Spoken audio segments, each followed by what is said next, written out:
마태복음 5장을 한번 보세요. 우리 훈련반 학생들이 저한테 이런 질문을 해요.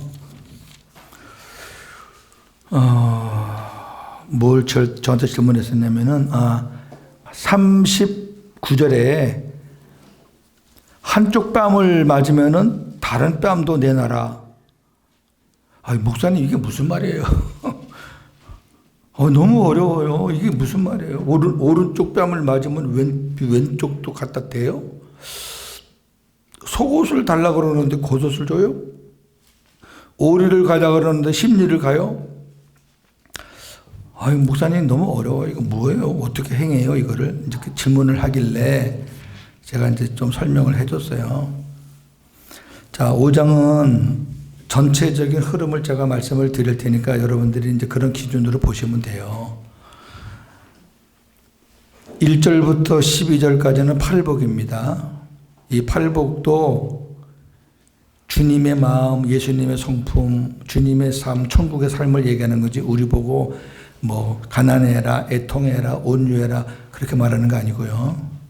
그 다음에 13절부터 16절까지는 소금, 빛에 관한 거고, 그 다음에 이제 17절이 나오잖아. 17절이 핵심이에요.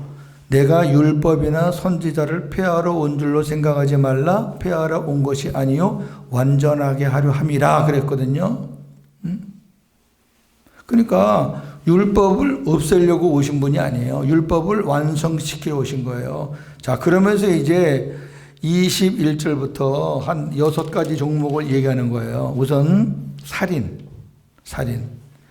옛사람에게 말한 바 하는 건 뭐냐면은 율법에는 누구든지 살인하면 심판을 받게 된다. 이게 율법이에요. 근데 예수님이 말씀하시는 말씀은 뭐냐면은 형제들에게 노하지 말라, 형제들에게 나가라, 욕하지 말라, 형제들에게 미련한 놈이라 하지 말라, 그러면 지옥불에 들어간다. 이거는 사람을 죽이지만 않으면 되는 줄 알았는데 예수님은 마음으로 욕을 하거나 미련한 놈이다, 멍청한 놈이다, 저거 바보 같다 이런 말만 해도 지옥 간대. 그 이해가 안 되는 거죠. 그러면서 그런 마음이 생각나면은 빨리 가서 하나님 앞에 예물을 드리고 사화하고, 그리고 먼저 형제에게 가서 사화하고 그리고 예물을 드려라. 이렇게 말하고요. 그 다음에 간음에 대해서 27절, 간음하지 말라 하였다는 것을 너희가 들었으나 이건 율법이에요. 또 지금 율법과 예수님의 복음의 가르침을 계속 지금 비교하면서 말씀하는 거예요. 그런데 예수님의 가르침은 간음하지 말라, 남자와 여자가 그런 나쁜 짓 하지 말라 이런 게 아니라 음욕을 품고 여자를 보는 자마다 이미 마음에 간음했다. 이건 뭐 정말 어려운 거죠. 그러면 저나 여러분이나 뭐 간음 한 번 안 해본 사람이 있어요? 그 다음에 또 33절에 옛사람에게 말한 바 헛맹세를 하지 말고 내 맹세한 것을 주께 지키라. 이 율법에서는 맹세했으면 너 생명을 걸고 지켜야 돼. 근데 예수님은 뭐라 그러냐면은 도무지 맹세하지 마. 하늘로도 하지, 땅으로도 하지 말고, 예루살렘으로도 하지 말고, 네 머리로도 하지 말고, 너는 절대 맹세하지 마. 그냥 옳으면 옳다, 아니면 아니라 그것만 해. 그것에 지나치는 거는 죄야. 그 다음에 또 38절에는 눈에는 눈, 이는 이, 이게 율법이거든요. 근데 오른밤 치면은 너도 같이 오른밤 치지 말고 왼밤을 들이대. 또 치라고. 속옷 달라 그러면은 속옷만 주지 말고 겉옷까지 줘.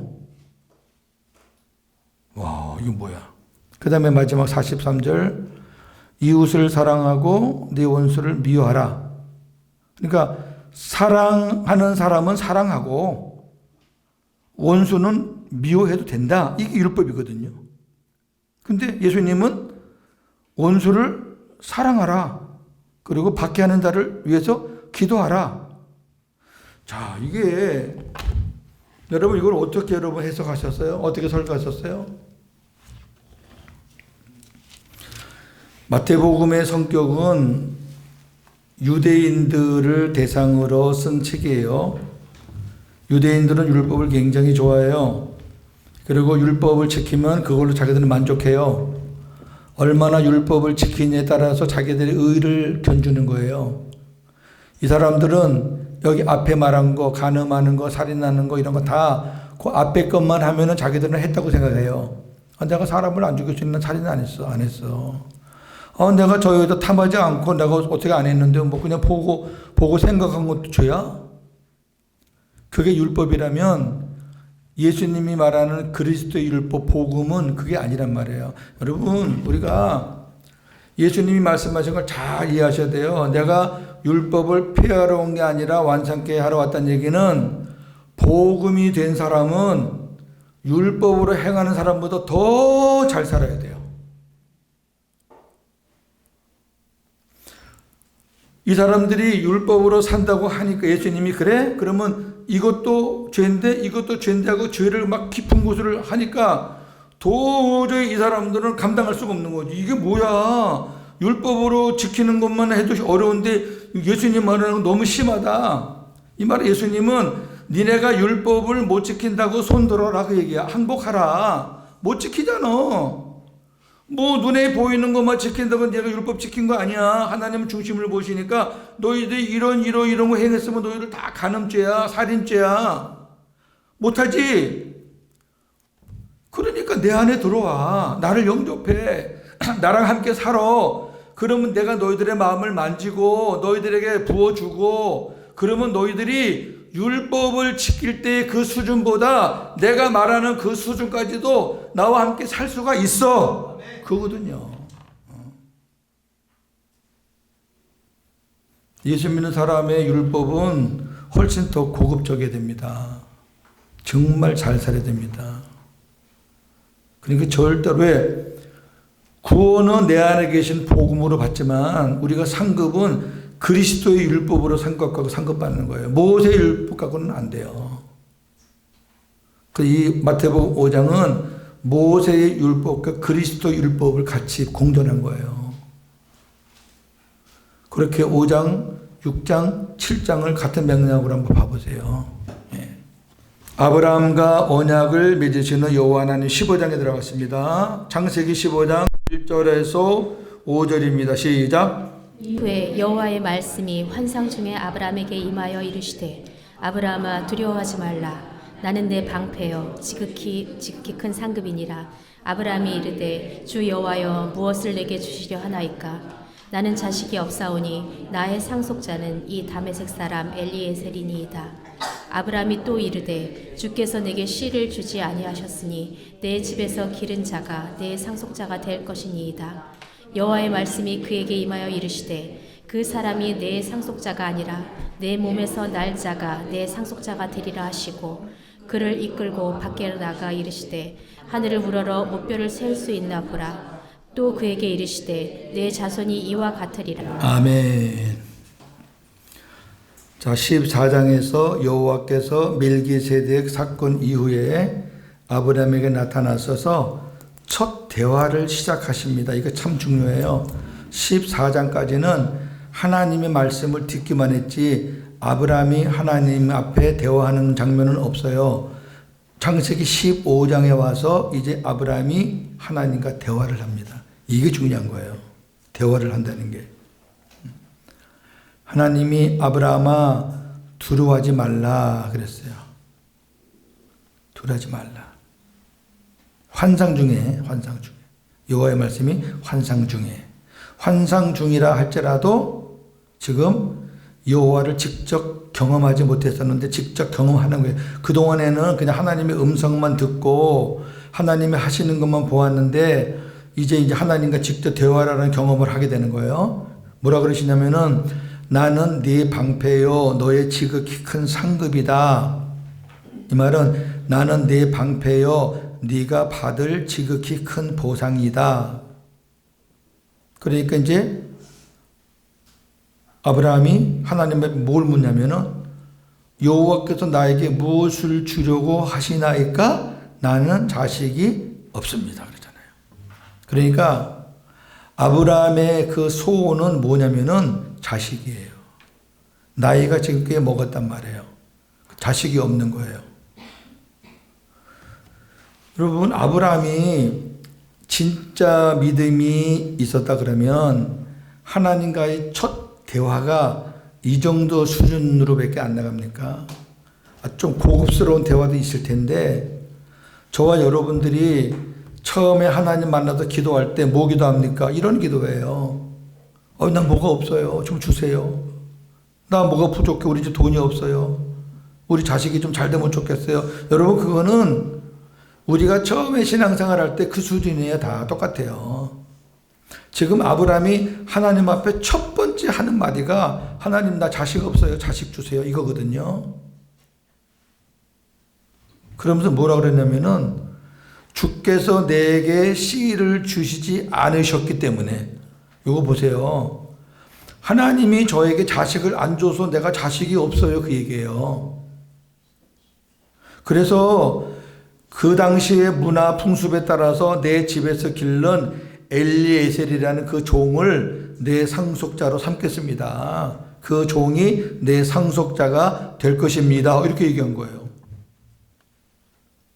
하나님이 뭐라 그러시냐면은 엘리에셀이 너의 상속자가 아니고 네 몸에서 날 자가 네 상속자야. 엘리에셀은 네 몸에서 안 났잖아. 그러면서 밖으로 끌고 나가요. 아브라함을 끌고 나가서 하늘의 별들을 봐라. 하늘의 별들을 한번 세어봐라. 네 자손이 이와 같이 많아질 거다. 이렇게 얘기한 거예요. 그랬더니 15장 6절 시작. 아브라함이 여호와를 믿으니 여호와께서 이를 그의 의로 여기시고. 아멘. 뭘 믿은 거예요? 뭘 믿은 거예요? 자식 주신다는 거 믿은 거지.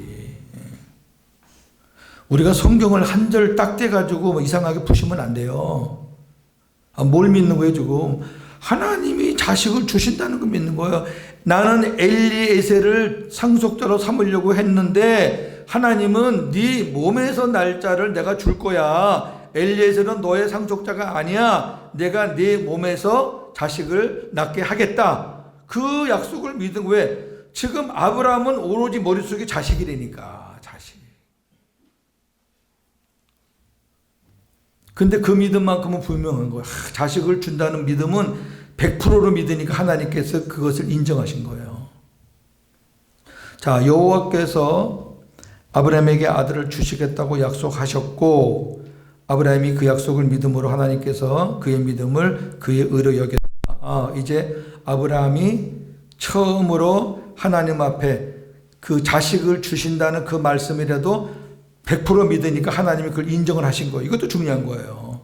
대화하는 가운데 하나님이 처음으로 아브라함의 믿음을 인정했다는 게 중요한 거예요. 아직 큰 믿음은 아니지만은. 그러고 나서 이제 하나님이 뭐라고 말씀하시는가 보세요. 창세기 15장 7절에서 11절입니다. 또 그에게 이르시되 나는 이 땅을 내게 주어 소유로 삼게 하려고 너를 갈대아인의 우르에서 이끌어낸 여호와니라.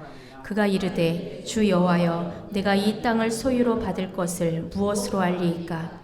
여호와께서 그에게 이르시되 나를 위하여 3년 된 암소와 3년 된 암염소와 3년 된 순양과 산비둘기와 집비둘기 새끼를 가져올지니라. 아브라함이 그 모든 것을 가져다가 그 중간을 쪼개고 그 쪼갠 것을 마주 대하여 놓고 그 새는 쪼개지 아니하였으며 솔개가 그 사체 위에 내릴 때에는 아브라함이 쫓았더라. 아멘. 자, 하나님이 네 몸에서 날 자식을 내가 주겠다. 이렇게 하시고 나서 하나님이 지금 이 약속을 하시는 거예요. 자, 여호와께서 아브라함과 언약을 맺기에 앞서서 제물을 준비해라 그랬어요. 제물을 준비해라. 하나님이 하신 말씀, 파란 것은 하나님 말씀이고 녹색은 아브라함의 대답입니다. 나는 이 땅을 너에게 주어서 너의 소유가 되게 하려고 너를 갈대아 우르에서 이끌어낸 여호와라. 얼마나 멋있어요. 그 창세기 11장에 하나님이 영광의 하나님으로 나타나서 끌어서 중간에 하란에 쉬어서 아버지가 죽고 또다시 하나님이 나타나서 말씀하셔서 결국 가나안 땅에 왔다가 딱 어떤 그런 처음에 이끌어낸 여호와 하나님이 자기의 정체를 밝히는 거예요. 내가 너를 갈대아 우르에서 영광의 하나님으로 나타났던 바로 그 하나님이 나다. 야, 아브라함이 얼마나 이 전율이 났을까. 그러니까 아브라함이 뭐라 그래요? 주 여호와여, 내가 이 땅을 소유로 받을 것을 어떻게 알 수 있습니까? 그 기도원 같죠? 증거를 대라는 거지. 어떻게 알아요? 내가 하나님 말씀을 뭘로 믿어요? 하나님이 3년 된 암염소, 수양, 그리고 산비둘기와 집비둘기 새끼를 가져와라 그랬어요. 그래서 아브라함이 가져다가 중간을 쪼개. 왜 중간을 쪼개냐면은 그 당시 언약을 맺을 때는 중간을 쪼개요. 중간을 쪼개서 서로 마주보고 상대방의 쌍방 언약을 맺는 거예요. 중간을 쪼개요. 새는 너무 작으니까 안 쪼개요. 그 나머지 이제 암소, 암염소, 수양은 쪼개가지고 이렇게 이제 양쪽으로 대칭으로 놓는 거예요. 마주 대하여 놓음으로써 언약 맺을 준비를 마친 거예요. 무슨 말이냐면은 하나님과 자기가 언약을 맺겠다는 거예요. 하나님하고 자기가 언약을 맺겠다는 거예요. 하나님 약속을 이제 내가 약속을 맺을 거니까 재물을 준비라 그러니까 이제 아브라함이 그 당시 풍습대로 중간을 쪼개가지고 서로 마주보게 하는 거예요. 그래갖고 이제 하나님이 지나가고 자기도 지나가서 언약을 맺는 거란 말이에요. 준비를 딱 마쳤어요. 근데 솔개가 시체들 위에, 사체를 위에 내려오니까 아브라함이 그걸 막 쫓는 거예요. 왜 이게 짐승을 죽이니까 짐승 냄새가 나잖아. 냄새가 나니까 이 솔개가 그냥 그 냄새 맡고 자꾸 내려와서 이제 먹으려고 하니까 아브라함은 계속 그거 쫓아내는 거예요. 하나님이 좀 빨리 약속을 했으면 좋겠는데 안 하니까 그냥 그 시간을 막 지나가는데 계속 아브라함은 그냥 얼마나 피곤했을 거예요. 그래. 근데 언제까지 그렇게 하느냐? 창세기 15장 12절부터 해질 때 하나님 참 일찍부터 준비해놨는데 하루 종일 아브라함은 새 쫓고 있고 하나님은 잠잠하고 이런 상황이에요. 지금 상황을 한번 여러분 그려보세요. 자, 창세기 15장 12절에서 21절 시작. 해질 때에 아브라함에게 깊은 잠이 임하고 큰 흑암과 두려움이 그에게 임하였더니 여호와께서 아브라함에게 이르시되 너는 반드시 알라. 내 자손이 이방에서 객이 되어 그들을 섬기겠고 그들은 400년 동안 내 자손을 괴롭히리니 그들이 섬기는 나라를 내가 징벌할지며 그 후에 내 자손이 큰 재물을 이끌고 나오리라. 너는 장수하다가 평안히 조상에게로 돌아가 장사될 것이요 내 자손은 4대 만에 이 땅으로 돌아오리니 이는 아모리 족속의 죄악이 아직 가득 차지 않았다. 자, 여기 잠깐 스톱하세요. 이게 무슨 약속이에요? 이스라엘 백성들이 애굽으로 들어가서 종살이 하다가 그 다음에 때가 돼서 하나님이 그 출애굽 시킨다는 그 약속이에요. 지금으로부터 이 약속할 때부터 약속이 많은 시간 그래가지고 하나님이 지금 출애굽의 약속을 하는 거예요. 아브라함한테 구원의 언약이죠. 근데 그 언약을 얘기해 놓고 하나님이 약속을 어떻게 행하는가 보세요. 해가 져서 어두울 때 연기 나는 화로가 보이며 타는 횃불이 쪼갠 고기 사이로 지나다더라. 그날에 여호와께서 아브라함과 더불어 언약을 세워 이르시되 내가 이 땅을 애굽 강에서부터 그 큰 강 유브라데까지 내 자손에게 주노니 곧 겐 족속과 그니시 족속과 감몬 족속과 헷 족속과 브리스 족속과 르바 족속과 아모리 족속과 가나안 족속과 기르가스 족속과 여부스 족속의 땅이니라 하셨더라. 아멘. 가나안 땅을 주겠다는 게 가나안 족속들이에요. 출애굽 시켜서 네 자손에게 가나안 땅을 주겠다. 한마디로 말하면은 이게 하나님이 아브라함과 맺은 언약이에요. 그러면 이스라엘 백성들이 가나안 땅에 들어가는 게 옛 언약이에요, 새 언약이에요? 새 언약이에요, 새 언약. 옛 언약으로는 못 들어가요. 이스라엘 백성들의 노력으로 자기들의 의로 자기들의 순종으로 율법을 지킴으로 들어가는 것이 아니에요. 그거는 하나님의 약속에 의해서 들어가는 거예요. 광야에서는 옛 언약 갖고 헤매다가 광야에서 거의 다 죽었는데 하나님이 약속을 했으니까 약속을 가나안 땅으로 약속대로 가나안 땅에 이스라엘 백성들을 들어가게 해야 되기 때문에 가나안 땅 직전 모압 땅에서 하나님의 새 언약을 주어가지고 그 새 언약에 아멘하게 하시고 그리고 하나님이 백성들을 집어넣은 거예요. 새 언약으로 간 거라니까. 가나안 땅은 예수 그리스도 품을 이야기하는 것이기 때문에 여러분 예수 그리스도 안에 들어가는 게 무슨 또 옛 언약으로 들어가요. 제가 지난번에 말씀드렸지만 처음 오신 분들이 있으면 또 얘기할게요. 가나안 땅은 천국의 그림자예요. 근데 천국의 그림자라 그러니까 가나안 땅을 우리가 마지막 가나 영원한 아버지 나라의 그림자로 생각하는데 그거는 아니에요. 성경의 천국은 5가지가 있어요. 육체로 오신 예수님이 천국이고 우리 안에 오신 그리스도가 천국이고 그리스도로 말미암아 내 안에 심령이 천국이고 그 다음에 낙원이 천국이고 영원한 아버지 나라가 천국이에요. 낙원하고 영원한 아버지 나라는 달라요. 낙원은 우리가 죽어서 예수 믿는 자를 죽어서 영원히 가는 곳이고 영원한 아버지 나라는 우리가 부활해서 가는 곳이니까 다르단 말이에요. 이게 성경에서 나오는 5가지 천국이에요. 근데 그 가나안 땅은 마지막 아버지 나라 천국이 아니란 말이에요. 왜 아니냐면은 마지막 아버지 나라는 전쟁이 있어요, 없어요? 전쟁이 있어요, 없어요? 없죠. 거기는 죽음도 없고 전쟁도 없고 슬픔도 없는 곳이에요. 그런데 가나안 땅에 들어가도 전쟁이 있어요, 없어요? 이거 들어가자마자 전쟁이지. 근데 그 전쟁이 칼과 창과 무슨 무기 싸움이에요? 하나님 명령에 순종하느냐 아니냐의 싸움이에요? 그렇죠. 순종하면 하나님이 이기게 하시고 불순종하면 지게 하는 거예요. 우리가 예수님 안에 들어가고 예수님의 내 안에 들어오시면 전쟁이 끝쳐요? 전쟁이 진행돼요? 전쟁이 진행되죠. 예수님의 내 안에 들어오시기 전에는 전쟁이 있어요? 없어요? 그건 없어. 여러분 전쟁은 아군하고 적군하고 싸우는데 예수님이 내 안에 안 들어오시면 그거는 마귀 종인데 누구랑 싸워? 저나 여러분 마음 안에 예수님이 없으면은 그건 전쟁이 아니에요. 그냥 마귀한테 이리 놀림당하고 저리 놀림당하고 그냥 맨날 그냥 허부덕대는 거지. 그게 무슨 전쟁이에요.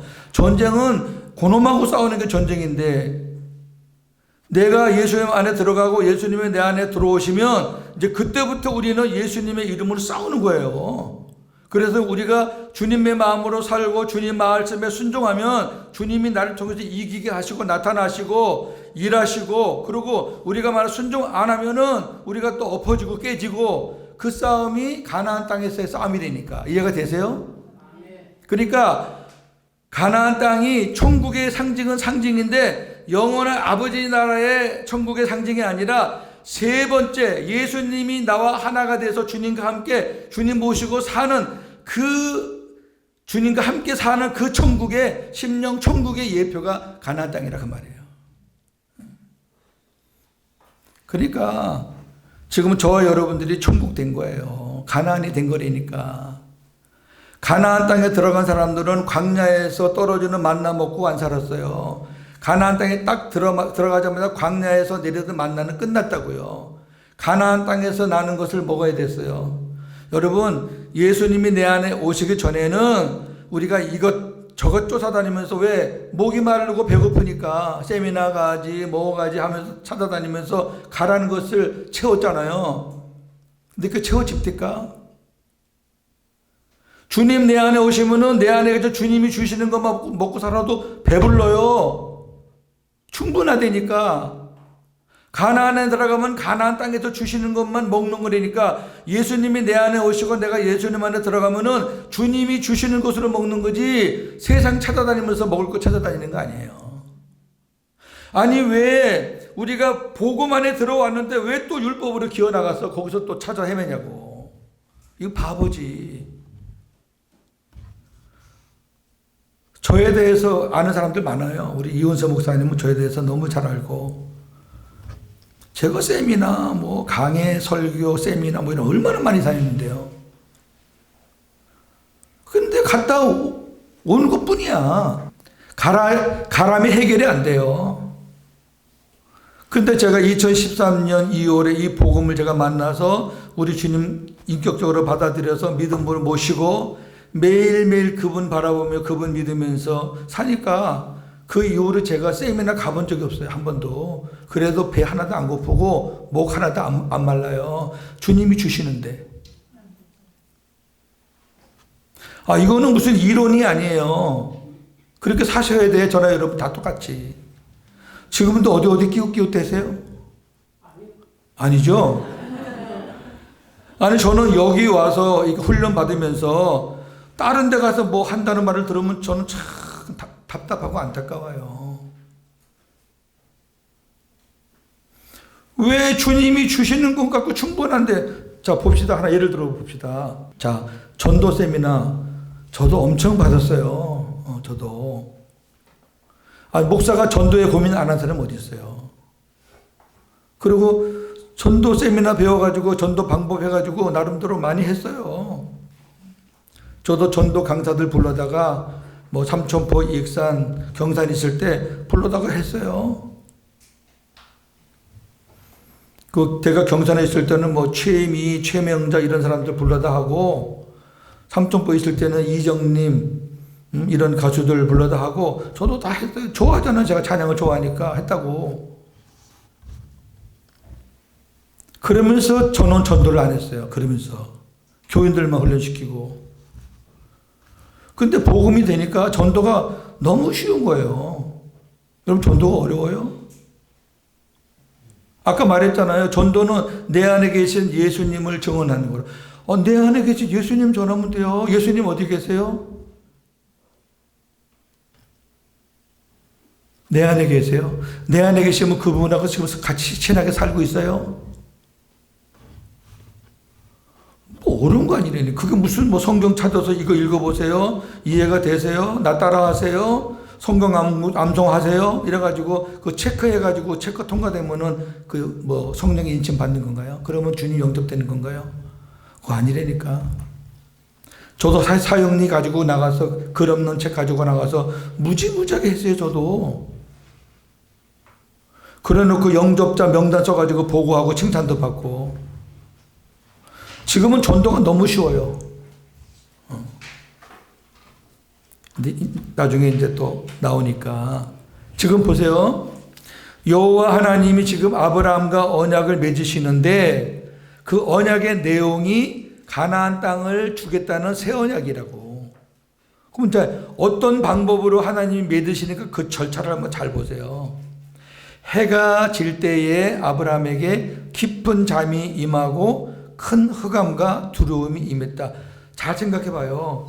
아브라함이 아침부터 하나님과 언약을 맺으려고 폼을 잡고 준비를 하는 거예요. 재물 다 준비하고. 그 당시에 이제 A국하고 B국하고 언약을 맺으면 이렇게 짐승을 갈라가지고 A국 사람이 가운데 지나가고 B국 사람이 또 가운데 지나가면은 서로 이제 생명의 언약을 지킨다 이래가지고 어기면은 죽는다. 이런 식으로 이제 쌍방 언약이라 그래요.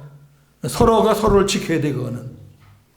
근데 지금 하나님이 아브라함과 맺은 언약이 쌍방 언약이냐고요, 지금 이게. 아브라함이 반응한 게 뭐가 있어요? 아브라함이 반응하려고 깨어있으니까 하나님이 안 나타나시는 거예요. 그러다가 아브라함이 잠이 들었어요. 아주 깊은 잠이 들어버렸어요. 깊은 잠이 들어버리니까 하나님이 나타나셔요. 뭐라 그러냐 알아요? 아까 본문대로 너는 반드시 알아라. 네 자손이 이방에서 객이 되어 그들을 섬기겠고 그들은 400년 동안 네 자손을 괴롭히리니 그들이 섬기는 나라를 내가 징벌할 것이다. 그 후에 네 자손이 큰 재물을 이끌고 나올 것이다.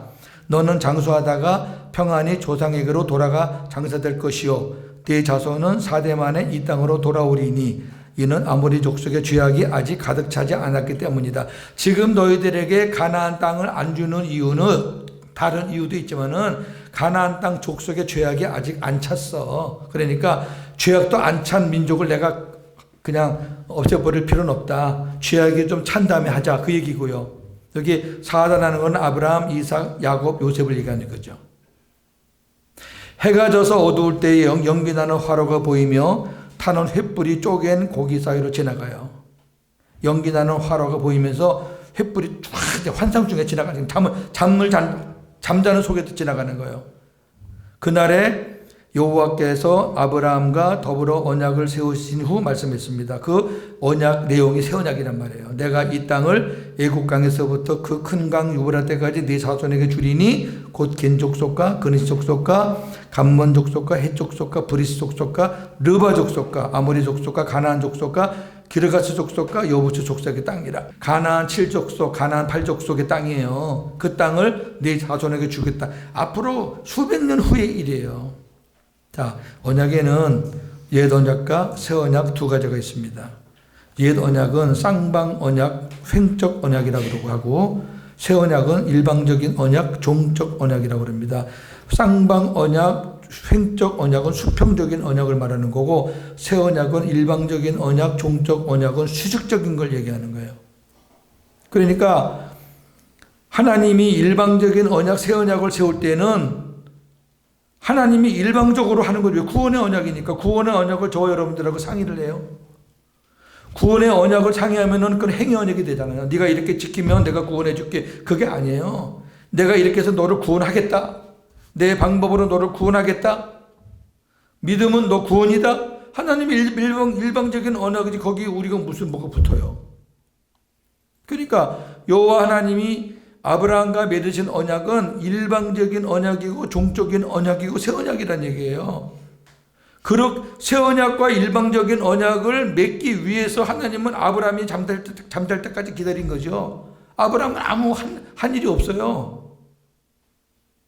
쌍방 언약같이 아브라함이 지나가거나 깨어있거나 그게 아니라 아브라함은 깊은 잠들어 버렸다니까. 잠들었을 때 하나님이 혼자 슉 지나갔다니까. 그게 이 언약이에요. 그러니까 일방적인 언약이란 아브라함의 의지와 동의와는 상관없이 아무 관계없이 하나님께서 말씀하시고 약속하시고 이루시는 언약을 말하죠. 아브라함은 하나님과 언약을 맺으려고 준비하고 기다렸죠. 아브라함은 쌍방 언약을 원했죠. 그런데 여호와께서는 아브라함과 일방적인 언약을 맺으시기 위해 아브라함을 깊이 잠들게 하신 다음에 이 언약을 맺었다. 왜? 그 언약의 내용이 새 언약이에요. 구원의 언약이라고요. 그럼 구원의 언약은, 은혜 언약은 그건 쌍방적인 언약이 아니에요. 만약에 쌍방적인 언약으로 하면은 저나 여러분은 구원받을 사람이 하나도 없어요. 우리가 뭘 지켜서 구원받아요? 그래서 이 하나님이 아브라함과 맺으시는 언약도 굉장히 중요한 내용이에요. 자, 그 다음에 이제 재미있는 사건이 나와요. 사레와 하갈, 그리고 이삭과 이스마엘입니다. 창세기 10장 2절, 4절, 15절입니다. 사레가 아브라함에게 이르되 여호와께서 내 출산을 허락하지 아니하셨으니 원하건대 내 여종에게 들어가라. 내가 혹 그로 말미암아 자녀를 얻을까 하노라 하매 아브라함이 사레의 말을 들으니라. 아브라함의 아내 사레가 그 여종 애굽 사람 하갈을 데려다가 그 남편 아브라함에게 첩으로 준 때는 아브라함이 가나안 땅에 거주한 지 10년 후였더라. 아브라함이 하갈과 동침하였더니 하갈이 임신하매 그가 자식의 임신함을 알고 그의 여주인을 멸시한지라. 하갈이 아브라함의 아들을 낳음에 아브라함이 하갈이 낳은 그 아들을 이름하여 이스마엘이라 하였더라. 아멘. 재밌어요. 자, 하나님이 창세기 15장에 네 몸에서 날 자식을 주겠다 믿었어요. 아멘. 아브라함이. 하나님이 그 믿음을 인정했어요. 내가 자식은 준다는 말은 네가 믿는구나. 근데 그 믿음을 가지고 아브라함이 행동한 걸 보라고요. 아멘 해놓고 방법은 자기 방법을 한 거예요. 그 당시에 본처가 자식이 없으면은 후처나 첩을 두어서 자식을 얻어요. 우리나라 시바지라고 생각하시면 또 정확해요. 그러면 그렇게 해서 얻은 자식은 본처의 자식이 되는 거예요. 그래도 여자는 바뀌었지만 남자가 아브라함이니까 누구시에요? 그렇지. 그게 인간의 생각이에요. 아브라함은 조금도 의심 없이 죄악시 안 하고 당연한 걸로 알고 그거를 행했어요. 그리고 물론 사례가 먼저 제안했죠. 그러니까 사례가 이 얘기를 제안했던 얘기는 둘 다 하나님의 약속의 깊이를 아직도 몰라요. 그러니까 자식을 준다는 말씀이 너무 좋아가지고 아멘 해놓고 이제 그 자식을 자기들이 인간적인 방법, 세상적인 방법으로 만드는 거예요. 어떻든 아브라함이 어떤 여자든 얻어가지고 자식을 낳으면 그 자식이 사라한테 오면은 그게 내 몸에서 난 자식이다. 그렇게 하고 일을 저지른 거예요. 그리고 그 아들을 이스마엘이라고 그랬어요. 이건 우리에게 굉장한 충격을 줍니다. 자, 보세요. 그러나 아브라함은 여호와 하나님의 약속의 의미를 온전히 깨닫지 못하고 사라의 말을 듣고 여종 하갈을 첩으로 들여 이스마엘을 낳았습니다. 이는 여호와의 약속을 여호와께서 이루신 것이 아니고 여호와의 약속을 아브라함이 육신의 생각으로 자기 스스로 이룬 것입니다. 이 말이에요. 하나님이 그렇게 약속을 하셨으면 하나님이 주시잖아요. 하나님의 때에 하나님의 방법으로 주신다고요. 근데 지금 이때 나이가 몇 살이냐면은 가나안 땅에 거주한 지 10년 후였다 그러니까 85세, 86세란 말이에요. 그러면 사례는 10년 아래니까 70대 중반이란 말입니다. 그 70대 중반에 만약에 자식을 이렇게 놓으면은 건강하고 젊으니까 그 나이에 날 수도 있겠다라는 생각을 인간이 하게 될까요? 안 하게 될까? 하게 돼요. 아브라함 85세, 86세니까 어이구 정력이 좋고 그러니까 자식도 그런 낳을 수 있네. 근데 하나님이 원하는 거는 지금 그 다른 여자가 젊은 여자가 아니라 그 75세 먹은 할머니 85세 먹은 그 할아버지인데 그 나이가 아직도 그래도 세상에서는 홀이라도 무슨 빌미가 있으니까 하나님은 사람들 생각에 아이고 저 나이 갖고는 도저히 자식을 얻을 수가 없다는 나이가 될 때까지 모든 만인이 저 나이에서 무슨 자식을 낳아 라고 할 때까지 하나님은 기다리게 하시는 거죠. 그래야 하나님의 영광을 받으시죠. 근데 이 아브라함은 1년이라도 내가 젊을 때 빨리 젊은 여자 얻어가지고 빨리 낳아야 되겠다. 그 생각밖에 없는 거지요. 하나님의 약속은 이루어져요. 왜? 하나님이 자식을 준댔으니까. 근데 그 약속을 인간적인 방법으로 풀어버린 거예요. 자, 저나 여러분 한번 적용해 보자고요. 하나님이 저희들한테 약속을 주시잖아요. 뭐 교회 일도 약속 주시고 가정 일도 자녀들도 약속 주셔요. 그러면 그게 너무 좋잖아요.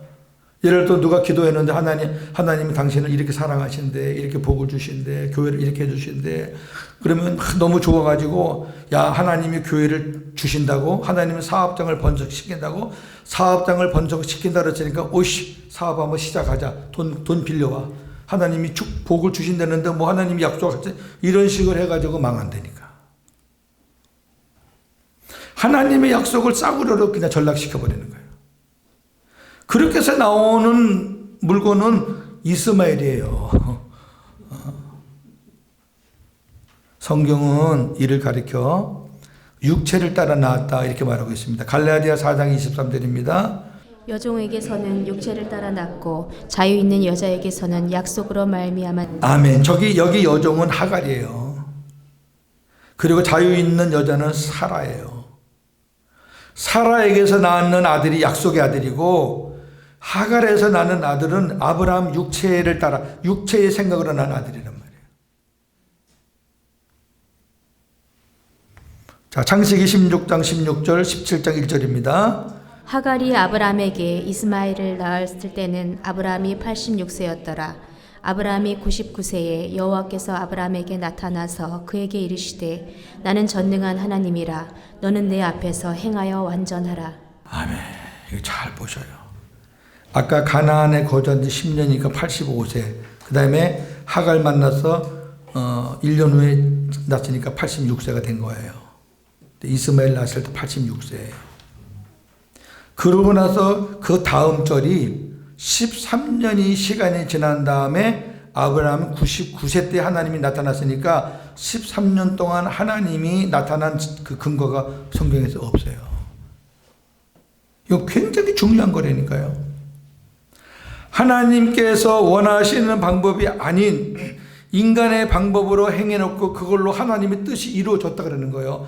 이 지금 아브라함은 이스마엘을 낳고 조금도 죄의식이 없어요. 야, 하나님 감사합니다. 할렐루야. 하나님이 약속대로 자식을 주셨습니다. 그래서 막 그냥 빨고 안고 날려친 거죠. 나중에 하나님이 아브라함에게 이스마엘 아니야. 내가 네 몸에서 네 아내 몸에서 자식을 줄 거야. 그랬을 때 아브라함 첫 대답이 뭔지 아세요? 아이고 하나님 나 이스마엘이면 족합니다. 그랬다니까. 이스마엘이 아브라함에게 전부예요 지금. 근데 하나님이 뭐라 그래요? 나는 전능한 하나님이야. 내가 네 몸에서 난다고 한 거는 네 아내와 너와의 관계에서 내가 자식을 주겠다는 거야. 너는 왜 인간적인 생각을 해? 나는 전능한 하나님이야. 전능하다는 건 뭐야? 불가능을 가능케 한다 그 얘기잖아요. 내가 못할 게 뭐가 있니? 네가 100살이 아니라 120살이라도 내가 낳게 하면 낫는 거지. 나는 전능한 하나님인데 네가 나를 뭘로 알고 네 생각대로 이게 하나님의 뜻이다라고 생각하고 막 저질러 놓고 뭐가 손에 잡히는 게 있으니까 하나님이 해주셨다고 흔들어대고 우리가 그런 게 많다고요. 그러면서 뭐라 그래? 너는 내 앞에서 완전하게 행해라. 1번 아브라함이 이스마엘을 낳은 일로 인해 하나님은 아브라함에게 13년 동안 침묵하십니다. 저와 여러분들이 육신적으로 자꾸 행하면은 하나님이 저와 여러분 통해서 일 안 하셔요. 뭐 진짜 큰 복을 주시려고 하나님이 이렇게 툭 던지면은 그거 갖고 그냥 싸구려로 다 만들어 버려 가지고 자기가 그 큰 복을 갈기가 이렇게 다 찢어 가지고 그거 갖고 노니 하나님이 안 좋아하신다니까. 다른 말로 말하면은 지금 13년 만에 나타나신 것은 반대로 이제 아브라함에게 아들을 줄 때가 됐던 거예요. 지금은 이제 99세, 89세고 이삭을 낳을 때는 100세, 90세라 그때는 어느 누구를 봐도 동서고금을 봐도 그 나이에 자식 낳은 사람은 없어요. 하나님은 아브라함의 두 아내 사라와 하갈 두 아들 이스마엘과 이삭을 통해 셋 언약과 옛 언약을 말하고 있어요. 새 언약과 옛 언약. 갈라디아서 4장 22절에서 24절입니다. 기록된 바 아브라함에게 두 아들이 있으니 하나는 여종에게서 하나는 자유 있는 여자에게서 낳다 하였으며 여종에게서는 육체를 따라 낳고 자유 있는 여자에게서는 약속으로 말미암았느니라. 이것은 비유니 이 여자들은 두 언약이라. 하나는 신의 산으로부터 종을 낳은 자니 곧 하갈이라. 아멘. 보세요. 비유예요, 비유. 무슨 비유냐? 언약의 비유예요. 언약이 몇 개냐? 두에 둘. 옛 언약과 새 언약밖에 없어요. 언약은. 옛 언약은 자기 생각으로 해나가는 게 옛 언약이고 새 언약은 하나님의 방법으로 해나가는 게 새 언약이잖아요. 하나님의 약속을 사람의 말을 듣고 육신의 생각으로 얻은 하갈은 하나님이 약속한 자가 아니요 하갈이 낳은 아들 이스마엘은 육신의 열매입니다. 옛 언약의 열매란 말이에요. 옛 언약의 열매. 그러나 자유 있는 여자 사레는 하나님이 약속한 자고 사레가 낳은 아들 이삭은 약속의 새 언약의 열매다 그 말이에요. 이게 두 언약을 말하는 거예요. 이게 역사적으로는 뭐 아브라함의 본처, 후처, 그 자식들 이런 얘기지만 복음으로 보니까 이게 두 언약의 비유라는 거예요. 언약의 비유. 그냥 평범한 어떤 인물을 말하는 게 아니라 하나님의 약속을 설명하는데 하나님이 이 사건을 통해서 그 약속을 설명해 나가는 거잖아요. 그러니까 예나 지금이나 약속의 자녀들은 육체의 자녀로부터 핍박을 받는다. 갈라디아서 4장 19절. 그때 육체를 따라난 자가 성령을 따라난 자를 박해한 것 같이 이제도 그러하도다. 아멘. 육체를 따라난 자가 이스마엘이잖아요. 성령을 따라난 자가 이삭이잖아요. 이스마엘이 이삭을 얼마나 핍박을 했어요. 그래서 엄마 사라가 막 화가 났잖아요. 근데 그거는 육체를 따라 난 자들이 성령을 따라 난 자, 복음의 열매들은 율법의 열매들로부터 각양각색의 핍박을 받게 돼 있어요. 경건하게 살고자 하는 자는 핍박을 받는다 그랬으니까 그때만 그런 게 아니라 지금도 그렇다. 저나 여러분이 율법으로 사는 사람들로부터 비방을 받는 거 당연해요. 근데 우리가 율법으로 사는 사람들로부터 아무런 비방도 안 받고 우리가 그들과 같이 이렇게 섞고 있다면은 우리가 문제죠. 비방을 안 받는다는 얘기는 그 사람들하고 똑같이 사니까 비방을 안 받죠. 아니, 육체를 따라 난 자가 성령을 따라 난 자를 박해한 것 같이 지금도 그러하다 그러면은 지금도 우리는 그런 상황에서 살아야 돼요. 지금도 의문의 율법을 사람에게 듣고 육신의 생각으로 이해하고 행하는 사람들이 있습니다. 이것은 불법을 행하는 자들입니다. 육신의 생각은 사망이고 하나님과 원수가 됩니다. 로마서 8장 6절 7절. 육신의 생각은 사망이요 영의 생각은 생명과 평안이니라. 육신의 생각은 하나님과 원수가 되나니 이는 하나님의 법에 굴복하지 아니할 뿐 아니라 할 수도 없습니다. 네, 육신의 생각은 사망이에요. 결국 이스마엘은 사망의 아들이에요. 율법으로는 의로움을 받을 자가 하나도 없고요. 율법의 열매는 사망이에요. 영의 생각은 생명이고 평안이에요. 성령을 따라 살면, 복음으로 살면 평안이에요. 생명이 영생이에요. 마귀는 육신의 생각으로 헌신과 열심을 하게 하여 육신적인 종교 생활을 하도록 미혹합니다. 구원받은 자는 오직 그리스도로 말미암는 하나님의 의로만 살아야 하는데 마귀는 자기 의로 살도록 미혹합니다. 따라서 자기 의로 사는 사람은 구원받은 자가 아닙니다. 예를 들면 열심은 있지만 예수 그리스도를 거부하는 이스라엘 민족들의 모습이 그렇습니다. 로마서 10장 1절 4절입니다. 형제들아 내 마음에 원하는 바와 하나님께 구하는 바는 이스라엘을 위함이니 곧 그들을 구원을 받게 함이라. 내가 증언하노니 그들이 하나님께 열심히 있으나 올바른 지식을 따른 것이 아니니라. 하나님의 의를 모르고 자기 의를 세우려고 힘써 하나님의 의에 복종하지 아니하였느니라. 그리스도는 모든 믿는 자에게 의를 이루기 위하여 율법의 마침이 되시니라. 아멘. 이스라엘 백성들이요 지금도 예수를 안 믿잖아요. 왜? 하나님의 의를 몰라요. 복음을 몰라요. 하나님의 의는 복음에만 나타나는 거잖아요. 그럼 자기 의를 세우는 거예요. 율법으로. 그러면서 그 사람들은 힘써서 하나님께 열심을 낸다고 하는데 그건 오히려 하나님을 힘써서 거슬리는 거예요. 하나님의 의는 복음이에요. 예수님과 함께 사는 거예요. 그게 하나님의 의인데 하나님의 의는 모르고 예수님은 거부하고 자기 의로만 살려고 하니까 그거는 심판감, 지옥감이죠. 그게 이스라엘 민족이란 말이에요.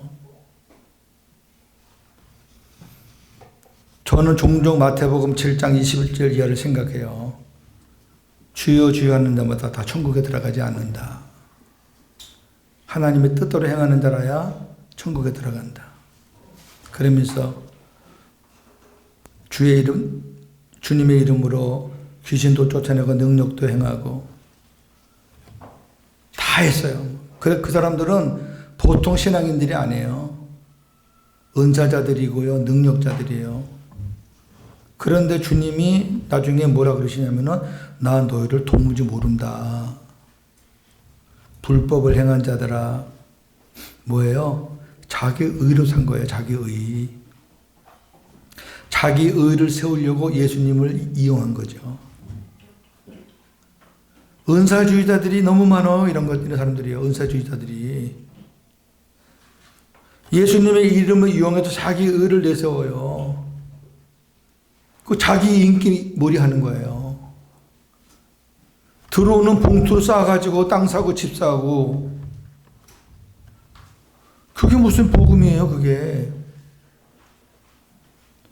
그런 사람이 하나님 앞에 가봐야 난 너 도무지 몰라. 너 하나님의 의로 살았어. 너 복음으로 살았어. 네 안에 주님 모시 산 거야.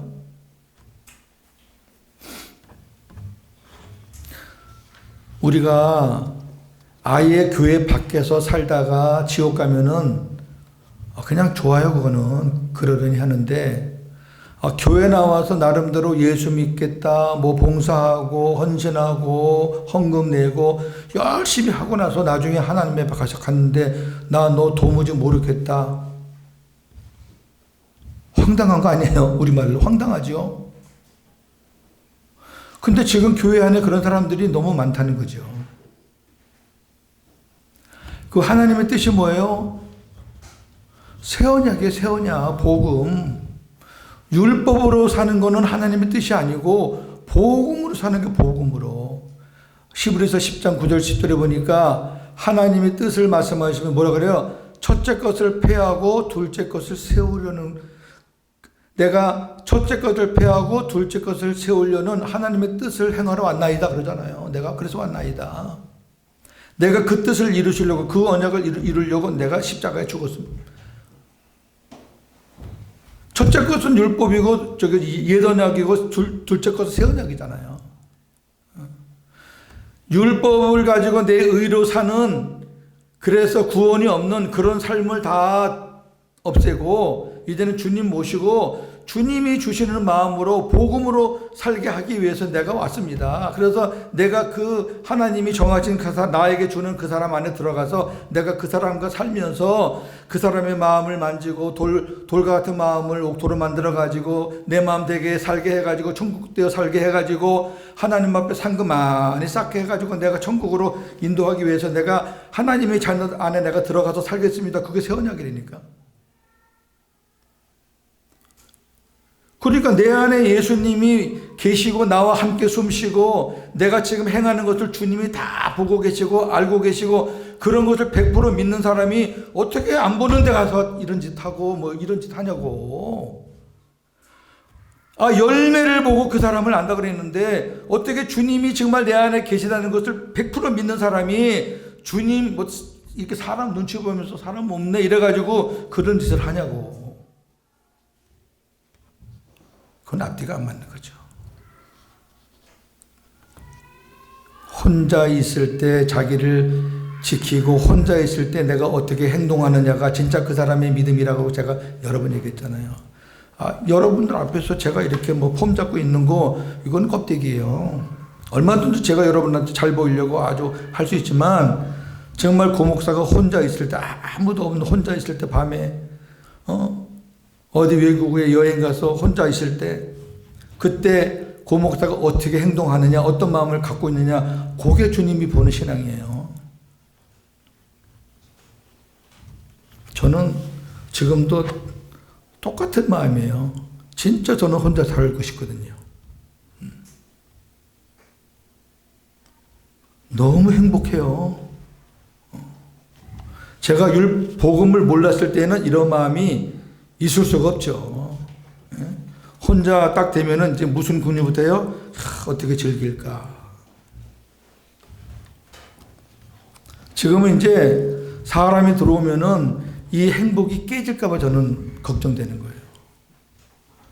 주님하고만 막 재밌게 사는데 이제 사람이 들어오면 이제 그 사람 마음도 맞춰야 되고 그 사람도 기쁘게 해줘야 되고 그러면 주님을 향하는 마음이 반쪽 나잖아.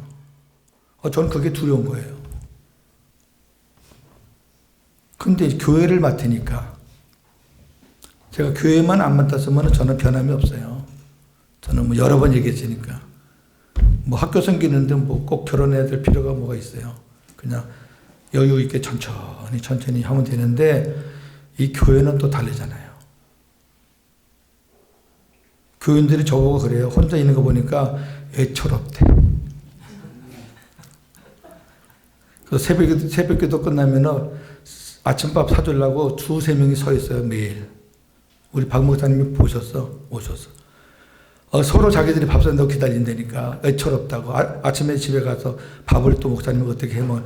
그런 말을 듣기 싫어서 제가 하긴 해야 되겠어요.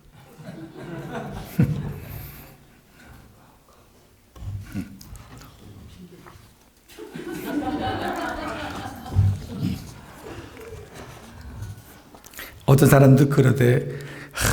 고인재 목사 좋을 때다. 아이고. 내가 속이 보인다. 자, 99세의 아브라함에게 할례를 행하시는 여호와 하나님, 창세기 17장 돌아왔습니다. 창세기 17장 1절. 아브라함이 99세에 여호와께서 아브라함에게 나타나서 그에게 이르시되 나는 전능한 하나님이라 너는 내 앞에서 행하여 완전하라. 이스마엘의 일로 13년간 침묵하셨던 여호와 하나님이 아브라함 99세 때 나타나셔서 엄중한 말씀을 하셨습니다. 1. 나는 전능한 하나님이다. 2. 너는 내 앞에서 행하여 완전하라 하시고 나서 하나님이 할례의 언약을 세우시는데 굉장히 중요한 복음입니다. 창세기 17장 2절에서 11절. 내가 내 언약을 나와 너 사이에 두어 너를 크게 번성하게 하리라 하시니 아브라함이 엎드렸더니 하나님이 또 그에게 말씀하여 이르시되 보라 내 언약이 너와 함께 있으니 너는 여러 민족의 아버지가 될지라. 이제 후로는 내 이름을 아브라함이라 하지 아니하고 아브라함이라 하리니 이는 내가 너를 여러 민족의 아버지가 되게 함이니라. 내가 너로 심히 번성하게 하리니 내가 내게서 민족들이 나게 하며 왕들이 내게로부터 나오리라. 내가 내 언약을 나와 너 및 내 대대 후손 사이에 세워서 영원한 언약을 삼고 너와 내 후손의 하나님이 되리라. 내가 너와 내 하나님 내가 거류하는 이 땅 곧 가나안 온 땅을 주어 영원한 기업이 되게 하고 나는 그들의 하나님이 되리라. 하나님이 또 아브라함에게 이르시되 그런즉 너는 내 언약을 지키고 내 후손도 대대로 지키라. 너희 중 남자는 다 할례를 받으라. 이것이 나와 너희와 너희 후손 사이에 지킬 내 언약이니라. 너희는 표피를 베어라. 이것이 나와 너희 사이의 언약의 표징이니라. 아멘. 이 할례 언약을 맺으면서도 내용은 뭐냐면은 가나안 땅을 주겠다는 거예요. 계속 하나님은 지금 새 언약을 말하고 있어요. 앞으로 주님과 하나 되는 그 언약을 계속 말하고 있다고요. 근데 이 할례 언약을 맺으면서 뭐가 바뀌었냐면은 아브라함의 이름이 아브라함으로 바뀌었다는 게 중요해요. 큰 아버지가 여러 민족의 아버지가 된 거예요. 이제 아브라함은 혼자만의 사람이 아니라 어떤 가문의 사람이 아니라 이제 모든 민족 세계적인 사람이 된 거예요. 이게 믿음의 조상이 된 겁니다, 이제. 자, 1번. 여호와 하나님은 아브라함과 할례의 언약을 세우셨습니다. 할례란 남자의 성기의 목줄을 자르는 행위로서 육신의 생명 곧 육신의 생각으로 행하는 그 어떤 것도 하나님은 받으시지 않겠다는 것이요. 나는 죽고 예수로 사는 새 생명을 주시겠다는 성령 세례의 표기도 합니다. 이게 무슨 말이냐면 원래 이 원어적으로는 표피를 자르는 게 아니라 남자 성기를 그냥 자르는 거예요. 그냥 베는 거라니까. 그러면 남자가 성기를 베버리면 생식 기능이 있어 없어요? 없죠. 그러니까 예식은 표피만 잘라도 진짜 참 의미는 뭐라고요? 성기를 다 잘랐다라는 의미로 할례를 받는 거예요. 무슨 말이냐면은 지금부터 내가 너에게 주는 모든 자녀의 복은 네가 생식 기능으로 얻은 게 아니라 내가 주는 거야, 그 얘기죠. 그런 언약이죠 지금. 갈라디아 교인이 하도 말을 안 들으니까 갈라디아 교인이 뭐가 문제냐면 할례 받은 사람이 자꾸 할례 안 받은 사람을 미혹을 하는 거예요. 야, 니들 할례도 안 받고 무슨 예수 믿는 것도 좋은데 할례를 좀 받아. 이러면서 자꾸 복음에다가 율법을 자꾸 끼워 넣는 거니까 바울이 나중에 뭐랬는지 아세요? 너희들 자꾸 할례 하려고 그랬는데 다 잘라버려 그랬어요. 진짜 그랬어요. 다 잘라버려. 할례가 뭔데 다 자르는 건데. 그게 원래 의미라니까요. 자, 로마서 6장 3절 4절입니다. 무릇 그리스도 예수와 합하여 세례를 받은 우리는 그의 죽으심과 합하여 세례를 받은 줄을 알지 못하느냐. 그러므로 우리가 그의 죽으심과 합하여 세례를 받음으로 그와 함께 장사되었나니 이는 아버지의 영광으로 말미암아 그리스도를 죽은 자 가운데서 살리심과 같이 우리로 또한 새 생명 가운데서 행하게 하려 함이라. 아멘. 그러니까 이 세례라는 의미가 나는 죽고 예수로 함께 사는 거잖아요. 옛 생명은 죽고 새 생명 가운데 사는 거잖아요. 교회에서 물 세례 주는 게 그게 무슨 의미가 있나요? 진짜 세례는 나의 옛사람은 죽었습니다. 이제 내 안에 사는 건 내가 사는 게 아니라 나를 구원하신 그리스도와 사는 겁니다. 그걸 고백하는 게 세례죠. 무슨 세례가 무슨 계급장처럼 아니면 그냥 어떤 그 의식의 어떤 통각 의례처럼.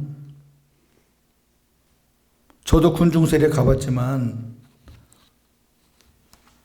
그 군중세례 받은 애들이 뭐 교회 나가서 지역교회 나가서 제대하고 나서 믿음생활 하는 사람도 드문드문 있겠지만 거의 다 꽝이에요. 전 제가 노예 서기를 봐서 요즘은 이제 이게 제도가 잘 돼가지고 그 세례 받은 사람들 그 지역 교회에다가 다 통보해줘요. 그럼 제 노예 서기한테 그 지역에 사는 애들이 군대에서 훈련받는 애들이 세례 받은 애들을 그 지역 교회 다 이렇게 연결을 시켜주라고 노예 이만큼씩 와요, 명단이. 그러면 이제 그 동별로 제가 이렇게 분담을 해주거든요. 그 나중에 확인해 보면은 거의 없어요. 군중 세례를 제가 비판하거나 뭐 하지 말라는 의미가 아니라 너무 그 세례의 의미를 모르고 막 준다는 얘기예요. 진짜 이 세례의 의미를 바로 알아가지고 그러고 나서 이제 물세례를 줄 때는 진짜 그 물세례를 받으면서 이 세례라는 의미는 잠긴다. 세례나 침례나 똑같이 잠긴다는 거예요. 그러니까 약식으로 하지만은 이 머리에 물을 얻는 것은 물이 네 머리까지 다 찼다. 너는 죽었다. 그런 의미로 하는 거잖아요. 근데 침례교나 순복음은 이제 몸이 아예 들어가니까 조금 더 실감나게 하는 것 뿐이지 세례나 침례나 영어를 보면 단어가 똑같아요. 의미는 같다니까. 그러면 물을 뿌리면은 그 순간에 예수님 나는 이제 죽었습니다. 나 옛사람은 이제 죽었습니다. 이제 이 세례를 받고 나면은 이제 나는 새 사람으로 새 생명으로 예수님과 더불어 살겠습니다. 복음으로 살겠습니다. 그런 의미로 세례를 받으면 얼마나 좋겠냐고. 근데 세례 주는 사람 자체가 복음을 모르니. 성령 세례 그리스도의 할례란 주님께서 성령과 함께 오시어 육신의 마음과 생각으로 사는 우리의 옛사람을 십자가에 죽여 무덤에 장사 지내고 새 생명으로 거듭 태어나게 하는 것입니다. 구약의 할례는 육신에 했지만 그리스도 할례는 마음에 합니다. 신명기 30장 6절 내 하나님 여호와께서 내 마음과 내 자손의 마음에 할례를 베푸사 너로 마음을 다하며 뜻을 다하여 내 하나님 여호와를 사랑하게 하사 너로 생명을 얻게 하실 것이며 마음에 합니다. 로마서 2장 29절 오직 이면적 유대인이 유대인이며 할례는 마음에 할지니 영에 있고 율법 조문에 있지 아니한 것이라. 그 칭찬이 사람에게서가 아니요 다만 하나님에게서니라. 하나님이 칭찬하고 인정하는 사람은 육신의 할례를 받은 사람이 아니라 마음의 할례를 받은 사람이다 그 얘기예요. 골로새서 2장 11절 12절 또 그 안에서 너희가 손으로 하지 아니한 할례를 받았으니 곧 육의 몸을 벗은 것이요 그리스도의 할례니라. 너희가 세례로 그리스도와 함께 장사되고 또 죽은 자들 가운데서 그를 일으키신 하나님의 역사를 믿음으로 말미암아 그 안에서 함께 일으키심을 받았느니라. 아멘. 여기 본문에 그리스도의 할례란 말이 나오고 그 다음에 바로 세례란 말이 나오니까 세례가 곧 그리스도의 할례라는 말이에요. 우리가 세례에 대해서 분명히 바로 가르치면 진짜 세례 받을 때 감격의 눈물, 감사의 눈물 터져 나오죠. 세 번째, 할례의 참 의미를 모르는 의식적인 할례는 무의미합니다. 이스마엘로 할례 받았는데 이스마엘의 할례는 무의미한 거죠. 예를 들면 우리가 같은 말씀을 들어도 그리스도의 할례를 받기 전에는 복음이 되기 전에는 온전하게 깨닫지 못하고 안 믿어졌지만 그리스도 할례를 받은 후에는 복음이 된 후에는 온전히 깨달아지고 믿어지는 것과 같습니다. 하나님의 말씀 약속은 육신의 마음과 생각, 인간의 지식과 경험으로는 깨달을 수 없고 믿을 수도 없습니다. 오직 그리스도의 할례를 받고 거듭난 후 복음이 들어와서 새 생명이 된 후 성령께서 주신 그리스도의 마음으로만 깨달을 수 있고 믿을 수 있습니다. 주님께 감사와 영광을 돌립니다. 할렐루야. 창세기 17장 15, 16절 하나님이 또 아브라함에게 이르시되 내 아내 사레는 이름을 사레라 하지 말고 사라라 하라. 내가 그에게 복을 주어 그가 내게 아들을 낳아주게 하며 내가 그에게 복을 주어 그를 여러 민족의 어머니가 되게 하리니 민족의 여러 왕이 그에게서 나리라. 아멘. 자, 이제 아브라함을 아브라함을 아브라함이라 했으니까 이제 사례도 사라라 이제 바꾸는 거죠. 아직 바꾼 거 아니에요. 그렇게 이제 하라. 그리고 사라가 아들을 낳을 것이다. 사라가 낳는 거예요. 그리고 네 아내가 민족의 어머니가 된다.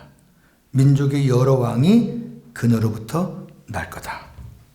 아브라함이 할례를 받은 후 하나님께서 아브라함은 아브라함으로 사례는 사라, 열국의 어미, 열국의 아비 이렇게 바꾸어 주셨습니다. 이름이 바뀌었다는 것은 그 사람의 존재, 지위가 새로워진 것을 의미합니다. 자, 근데 보세요. 이렇게 하나님이 약속을 했는데 아브라함과 사라의 반응을 보자고요. 믿음이 있는지 없는지. 창세기 17장 17절 18절.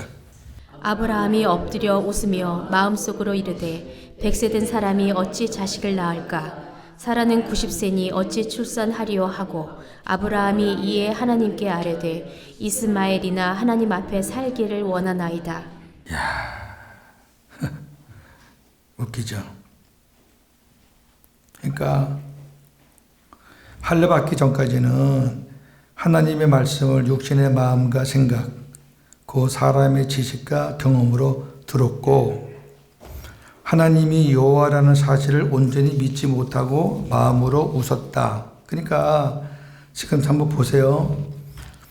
아브라함이 웃으면서 속으로 내 나이가 100세인데 무슨 자식을 낳을까? 사라가 90세인데 어떻게 자식을 낳을까? 하면서 아브라함이 뭐라 그러냐면 하나님께 하나님 여기 이스라엘과 그냥 살겠습니다. 무슨 내가 자식을 낳아요? 허이 참 웃는 거죠. 분명히 지금 불신의 그런 자세예요. 여러분 이 부분 어떻게 생각하세요? 그 다음 좀 더 봅시다. 18장에 들어가서 이 부분과 이제 연결해서 한번 보세요. 아브라함에게 자신의 뜻을 알리고 행하시는 여호와 하나님. 자, 창세기 18장 10절에서 15절입니다. 시작. 그가 이르시되 내년 이맘때 내가 반드시 내게로 돌아오리니 내 아내 사라에게 아들이 있으리라 하시니 사라가 그 뒤 장막문에서 들었더라. 아브라함과 사라는 나이가 많아 늙었고 사라에게는 여성의 생리가 끊어졌는지라. 사라가 속으로 웃고 이르되 내가 노쇠하였고 내 주인도 늙었으니 내게 무슨 즐거움이 있으리요. 여호와께서 아브라함에게 이르시되 사라가 왜 웃으며 이르기를 내가 늙었거늘 어떻게 아들을 낳으리요 하느냐. 여호와께 능하지 못할 일이 있겠느냐. 계한이 이를 때에 내가 내게로 돌아오리니 사라에게 아들이 있으리라. 사라가 두려워서 부인하여 이르되 내가 웃지 아니하였나이다. 이르시되 아니라 내가 웃었느니라. 아멘. 1년 전에 이삭이 태어나기 1년 전에 하나님이 다시 나타났습니다. 아브라함에게. 17장에서는 아브라함이 속으로 웃으면서 안 믿었습니다. 그러고 나서 시간이 좀 지나서 다시 하나님이 찾아왔습니다. 찾아와서 아브라함에게 이야기하는 거예요. 내년 이맘때 내가 반드시 너에게로 돌아오는데 그때 사라에게 아들이 있을 것이다. 그러는 거예요. 이걸 사라가 들은 거예요. 사라가 웃어. 속으로. 겉으로 못 웃죠. 속으로 웃으면서 내가 노쇠하였고 내 주인도 늙었는데 내게 무슨 즐거움이 있으리요. 그러니까 여호와께서 아브라함에게 사라가 왜 웃느냐? 사라가 왜 내가 늙었거늘 어떻게 아들을 낳을 수 있느냐 이렇게 하느냐? 여호와께 능치 못할 일이 있겠느냐? 기한이 이를 때 내가 반드시 오는데 사라에게 아들이 있을 것이다. 그러니까 사라가 그 말을 듣고 나 안 웃었습니다. 그랬더니 하나님께서 아니야 너 웃었어. 그러는 거예요. 결국 불신이죠. 아직까지 사라가. 이걸 보니까 아브라함은 그 시간이 지나서 아브라함은 어느 정도 지금 안정이 돼 있는 거예요. 로마서에서 이제 얘기를 합니다. 어떤 상태인지. 그러나 아직 사라는 아니에요. 그래서 이제 사라에게 믿음을 주시기 위해서 하나님이 이제 계획을 세우시는 게 이제 창세기 20장이라고 말이에요. 그건 내일 새벽에 볼 건데. 자, 봅시다. 여호와 하나님께서 아브라함을 찾아오셔서 아들을 낳을 것을 재차 약속하셨습니다. 아브라함이 할례 받기 전에는 하나님의 약속에 대한 믿음이 없었습니다. 그러나 할례 받은 후 이제 시간이 지나면서 확실한 믿음을 갖게 되었습니다. 이것이 할례 믿음입니다.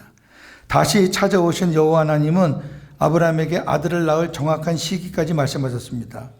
할례를 받은 아브라함은 내년 이맘때에 내가 반드시 네게로 돌아오리니 네 아내 사라에게 아들이 있으리라는 하나님의 말씀을 믿었습니다. 아브라함이 자기 몸은 죽은 것 같고 아내 사라는 경수가 끊어진 상태였지만 아들을 주시겠다는 하나님의 약속을 확실히 믿을 수 있었던 것은 아브라함이 할례를 통해 육신의 생명이 죽고 하나님의 생명으로 온전한 마음이 되었다는 것을 보여주는 것입니다. 하나님은 이러한 아브라함의 믿음을 의로 여기셨습니다. 아까 창세기 15장의 6절에 하나님이 아브라함의 믿음을 의로 여겼다가 한번 나오고, 그 다음에 로마서 4장 18절 22절에 하나님이 아브라함의 믿음을 또 의로 여겼다는 말이 두 번째 나옵니다. 자, 로마서 4장 18절 22절.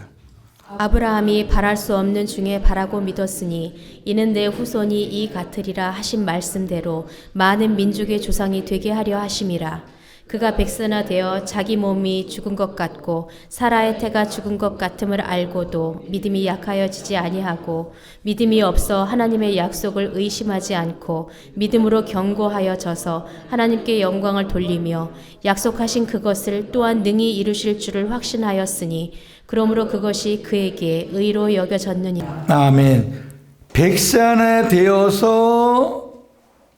이런 믿음이 생겼다는 것은 아브라함의 이 믿음은 할례 믿음이에요. 그렇잖아요.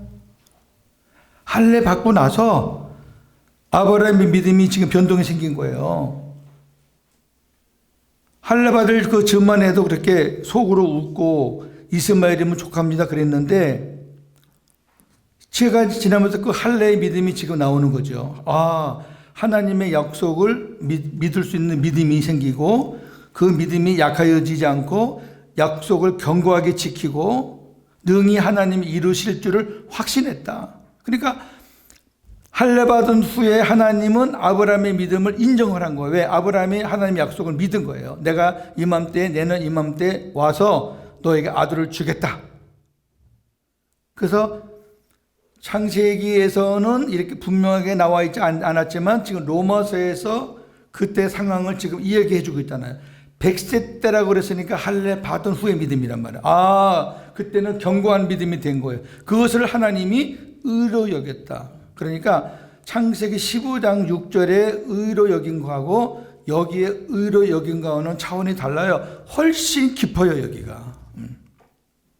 그때는 그냥 하나님이 자식을 주실 것이라 아멘 하고 자기 마음대로 방법을 썼지만, 여기에 아멘은 이제 하나님이 내 아내 사라를 통해서 자식을 주실 것이라는 것에 아멘이니까 훨씬 더 상당히 깊어진 아멘이에요.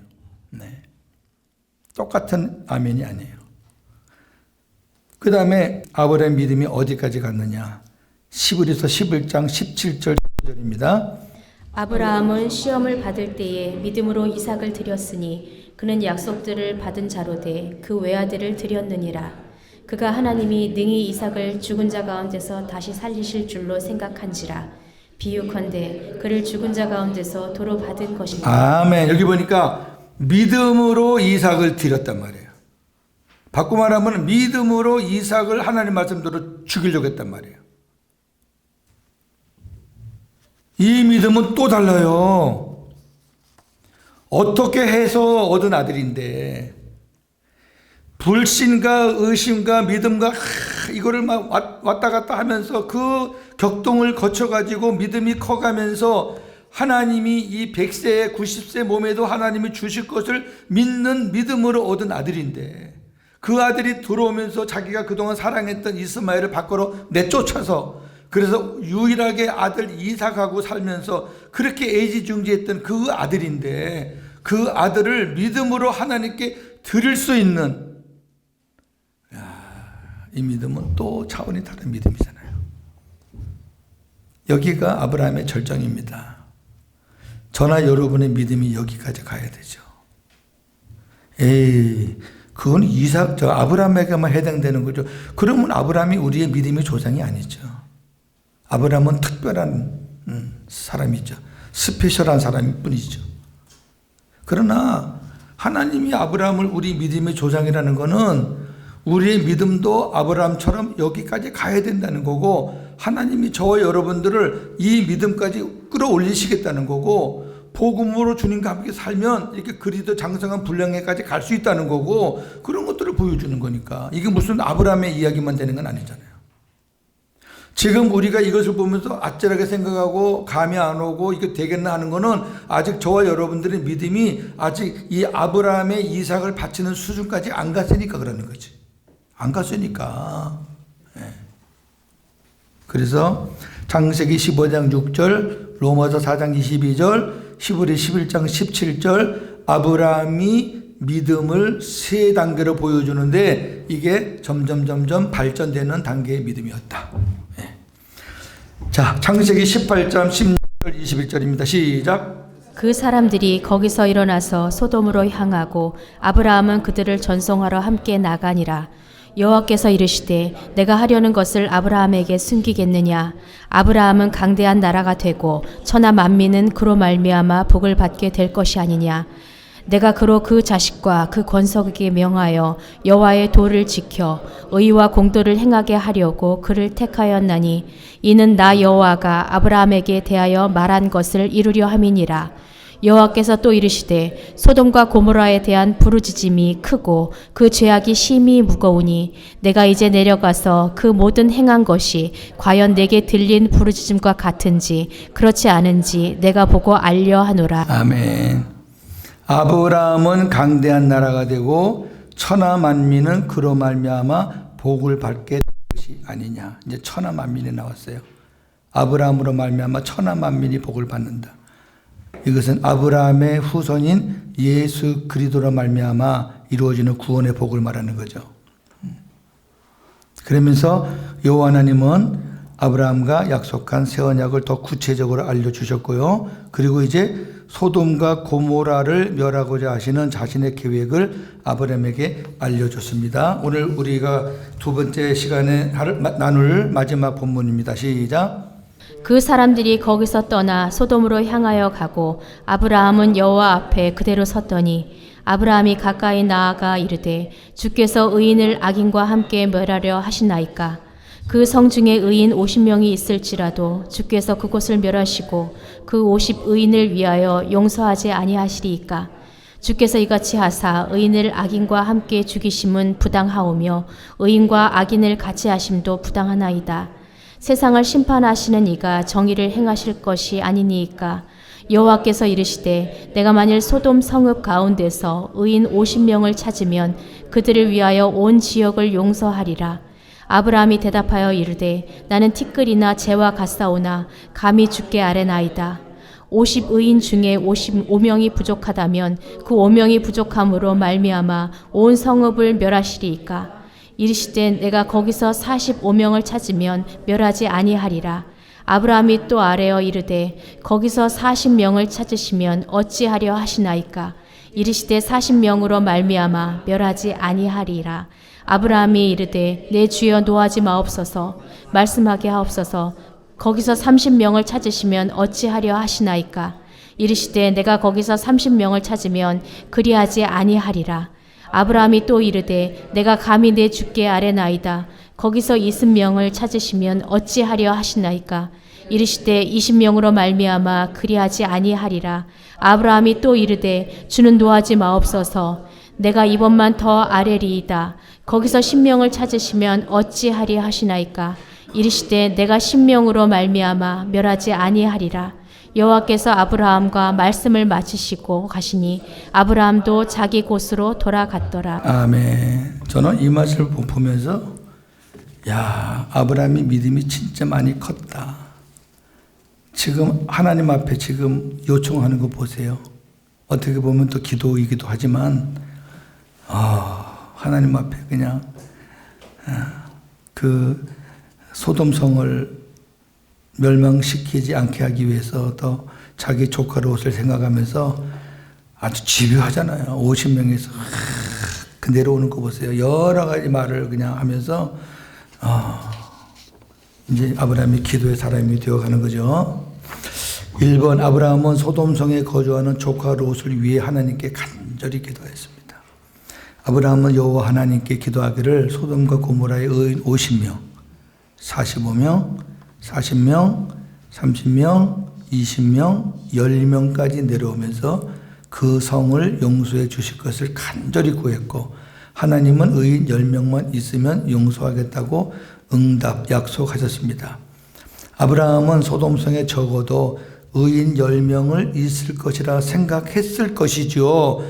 만약에 의인 10명이 없다고 생각했으면 5명까지 더 내려갔겠지.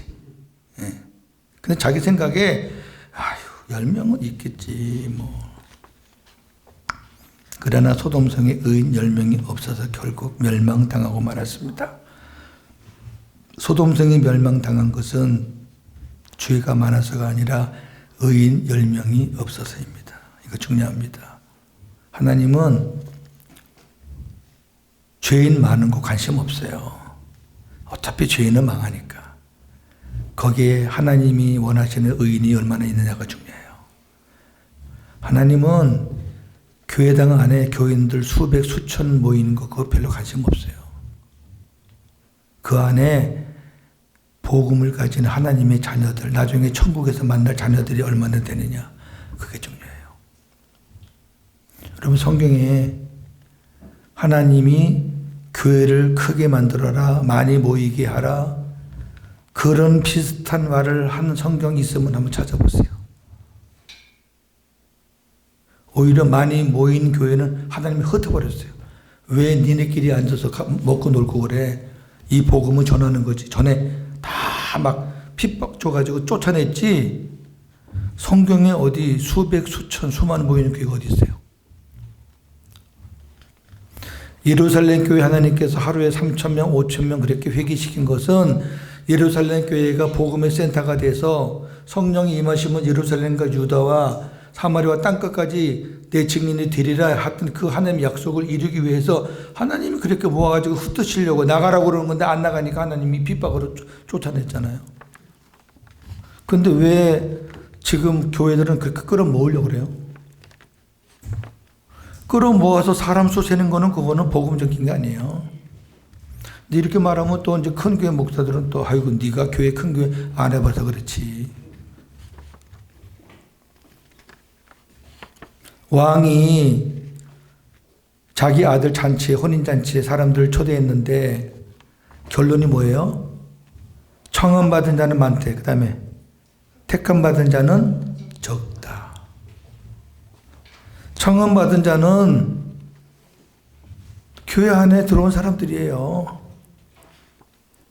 예수 믿겠다고 들어온 사람들이에요. 하나님의 복 받겠다고 들어온 사람들이에요. 근데 청함받은 사람들은 구원이 없어요. 왜? 예복이 없거든. 그리스도의 옷이 없거든. 택함받은 자만 그리스도 옷이 있거든요. 왕이 벌거벗고 그 예복을 안 입은 사람을 내보냈다는 얘기는 그리스도의 옷을 안 입으면 천국 못 가요. 주님이 내 안에 계셔야 주님이 나에게 그리스도 옷을 입혀주는 거예요. 우리가 옷을 보고 저 사람 옷 멋있다, 화려하다, 야 폼난다. 우리가 주님이 내 안에 오셔서 내가 주님처럼 살아야지 사람들이 와 저 사람 목사 같다, 성도 같다 그러는 거지. 주님이 내 안에 안 계시는데 우리가 어떻게 그렇게 살아요? 주님이 옷이 없어요. 주님이 안 계시면. 우리가 그 본문을 잘못 이해하시면 안 돼요. 전부 다 많은 사람들이 다 예복을 입었는데 한 사람만 예복을 안 입었다 그렇게 보시면 안 된다니까. 예복을 안 입은 수많은 사람 중에서 왕이 하나 찍어서 얘기하는 거지. 본문을 잘 보시라고요. 우리 시대에 10명이 있나요? 의인. 나는 의인인가요? 뭐 10명이 있나요? 볼 거 없이 나는 진짜 하나님이 말씀하시는 의인인가. 우리 이 한떡 축제는 너무 감사한 게 우리 한떡 축제는 다 주님 모시고 생명돼서 사는 사람들이잖아요.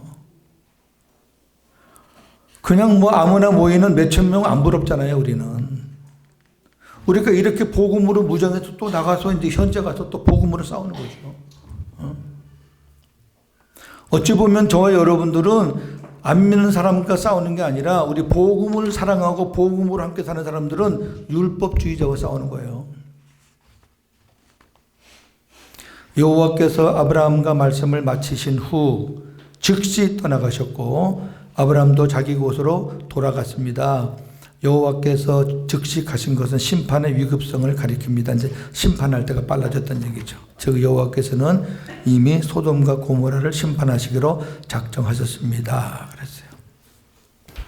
자, 요한일서 5장 보면은 주님이 내 안에 물과 피로 임하셨다 그랬죠. 다시 설명합니다. 물로 임하셨다는 얘기는 뭐고 피로 임하셨다는 얘기는 뭐죠? 우리 안에 물로 임하셨다는 얘기는 우리에게 생수를 주시기 위해서, 그리고 피로 임하셨다는 얘기는 저와 여러분들의 모든 자범죄를 사해 주시기 위해서. 구원은 과거, 현재, 미래의 모든 죄를 사함받는 겁니다.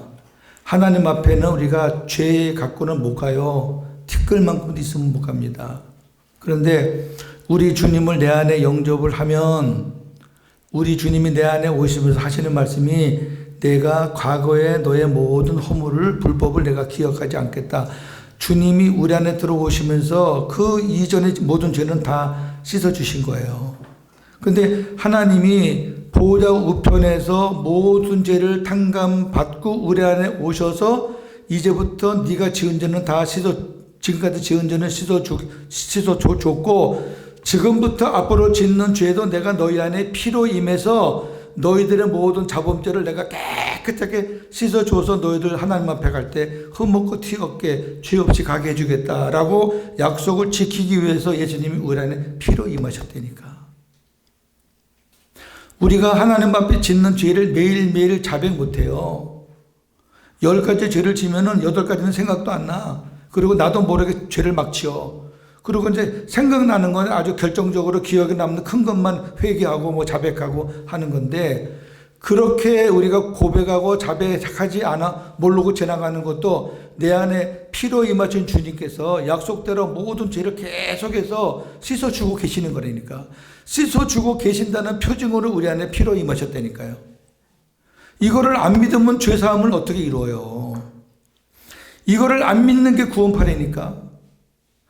예수님이 우리의 과거, 현재, 미래를 다 죄를 씻어줬기 때문에 예수님을 내 안에 모시고 중생하면은 지금부터 우리가 무슨 죄를 져도 우리는 상관없다. 왜? 다 사함 받았으니까. 그게 구원파요. 그러니까 삶이 개판이지. 저 여러분들은 구원파 아니잖아요. 그래도 우리가 믿음으로 살려고 애를 쓰고 복음으로 살려고 애를 써도 죄를 지을 수밖에 없는 것은 우리가 연약한 부분이 아직도 있으니까. 그래도 우리 주님이 그것을 약속대로 하나님 보호자 우편에서 약속하신 대로 우리의 모든 죄를 사해 주시겠다는 약속을 지키기 위해서 우리 안에 피로 임하셨다니까. 피로. 그러니까 죄의 문제가 생각날 때 또 십자가 가지 말란 말이에요. 우리 안에 피로 임하셨는데 십자가는 왜 찾아가요? 그리고 우리가 힘들고 어려울 때 우리가 사람이 물이 없으면 지치잖아요. 저도 지금 설교하면서 계속 물을 먹잖아요. 그러나 물을 먹으면 살아나거든요. 생물은 물을 먹으면 살아나. 이스라엘 백성들은 광야의 바위에서 나오는 반석의 물을 먹고 살아났죠. 저나 여러분은 반석 대신 그리스도께서 내 안에 계셔서 우리가 갈급할 때 우리 안에서 생수를 부어주시고 성령의 충만한 물, 성령의 기름 부으심을, 하나님의 사랑을 부어주시고 이렇게 해서 우리 심령이 가라지 않게 그렇게 우리에게 생수를 부어주시기 위해서 우리 주님께서 물로 임하셨다고. 물. 그 물이 없는 심령은 마귀가 들어와서, 귀신이 들어와서 장난을 쳐요. 왜? 귀신은 물 없는 곳을 찾아서 들어간다니까. 그 물이 뭐예요? 생수지.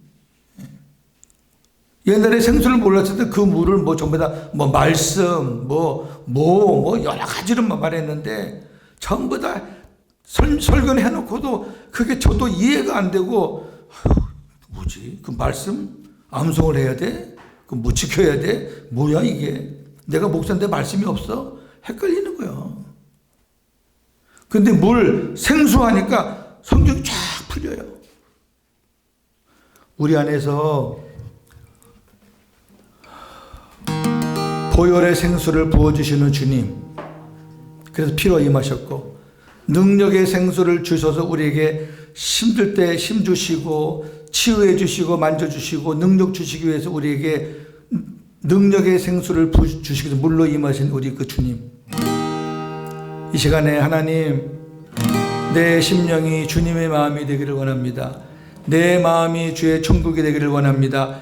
육신의 마음에서 기도하는 것은 육신의 더러운 것밖에 나오지 않습니다. 욕심밖에 나오지 않습니다. 정욕밖에 나오지 않습니다. 하나님, 나는 죽었습니다. 예수님이 내 안에 살아계십니다. 주님이 원하시는 마음이 무엇입니까? 주님이 원하시는 기도가 무엇입니까? 내 심령이 천국이 되게 해주세요. 내 심령이 옥토가 되게 해주세요. 가시밭에서는 열매가 없습니다. 돌밭에서도 열매가 없습니다. 길가에도 열매가 없습니다. 오직 옥토에서만 열매가 있습니다. 내 마음이 옥토가 되어야, 내 마음이 주님의 밭이 되어야, 내 마음이 주님의 마음이 되어야 거기에서 30배, 60배, 100배의 열매를 맺을 수 있습니다. 나는 죽었습니다. 내가 이제 사는 것은 내 안에 계신 그리스도를 위해서 사는 것입니다.